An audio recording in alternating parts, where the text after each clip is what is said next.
வணக்கம் நண்பர்களே, நான் உங்க கிச்சா பேசுகிறேன். சீட்டுக்கட்டு வைத்தியம் ஒரு வித்தியாசமான சுவாரஸ்யமான ஒரு சம்பவம்.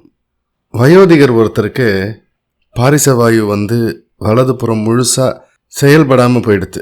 மருத்துவத்தில் சிறிதளவு தான் குணமாச்சு. பேச்சு வரல, ஞாபக சக்தியும் சரியா இல்லை. அவருக்கு மகாபிரியவா சீட்டுக்கட்டு வைத்தியம் ஒன்று சொல்கிறார். அதன் மூலமாக அவருக்கு ஞாபக சக்தியும் வந்துடுறது, பேச்சும் வந்துடுறது. அந்த சம்பவம் பற்றினது தான் இந்த பதிவு. அந்த சம்பவம் பற்றி மேலும் நம்ம தெரிஞ்சுக்கிறதுக்கு முன்னால் நம்ம சேனலை இது வரைக்கும் சப்ஸ்கிரைப் பண்ணாதவங்க கண்டிப்பாக பெல் ஐக்கான் கிளிக் பண்ணுங்க, சப்ஸ்கிரைப் பண்ணுங்க.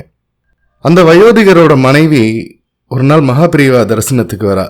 அப்படியே கண்ணில் நீர் வழிஞ்சுண்டு பிரார்த்தனை பண்ணிக்கிறா. மகாபிரியவா கிட்ட, மகாபிரியவா நீங்கள் தான் அனுகிரகம் பண்ணணும், அவருக்கு பூர்ண குணம் ஆகணும் அப்படின்னு கேட்குறா.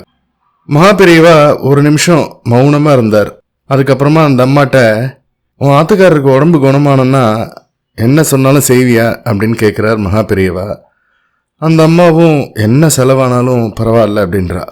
மகாபிரியவா சொல்கிறா, அது இல்லை, நான் சொல்கிறத விளையாட்டாக எடுத்துக்க மாட்டியே அப்படின்னு கேட்குறார். அந்த அம்மா மாட்டேன் அப்படின்றா. சரின்ட்டு மகாபிரியவா சொல்கிறா, சீட்டுக்கட்டு 2 வாங்கி எப்பயுமே அவர் கண் பார்வையில் இருக்கிற மாதிரி வச்சிடு, கொஞ்சம் கொஞ்சமாக நினைவும் வரும், பேச்சும் வரும் அப்படின்றார். அந்த அம்மாளுக்கு ஆச்சரியமாக இருந்தது, வினோதமாகவும் இருந்தது. தன் கணவர் எப்பயுமே சீட்டாட்டத்தில் மூழ்கி இருப்பார் அப்படின்றது மகாபிரியவாளுக்கு எப்படி தெரியும் அப்படின்ற ஆச்சரியம். சீட்டுக்கட்டு கண்ணில் பட்டுண்டே இருந்தா உடம்பு குணமாயிடுமா, என்ன வினோதம். ஆனால் அந்த அம்மையார் மகாபிரியவா சொன்னபடியே செஞ்சா. சில நாளில் சீட்டாட்டக்காரருக்கு நினைவு வந்தது. பேரம் பேத்திங்களோட விளையாட்டாக சீட்டாட ஆரம்பித்தார். தப்பாக ஆடின பேரன்ட்ட, ஸ்பேடுக்கு பதிலாக ஆர்டின் போடுறியடா அப்படின்னு அதட்டினார். பேச்சும் வந்துடுது.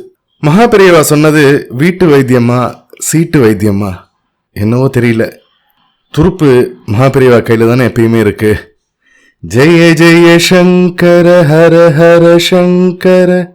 இந்த பதிவு உங்களுக்கு பிடிச்சிருந்தா லைக் பண்ணுங்க, ஷேர் பண்ணுங்க, கமெண்ட் பண்ணுங்க. மறக்காம பெல் ஐக்கான் கிளிக் பண்ணுங்க, சப்ஸ்கிரைப் பண்ணுங்க. நன்றி நண்பர்களே.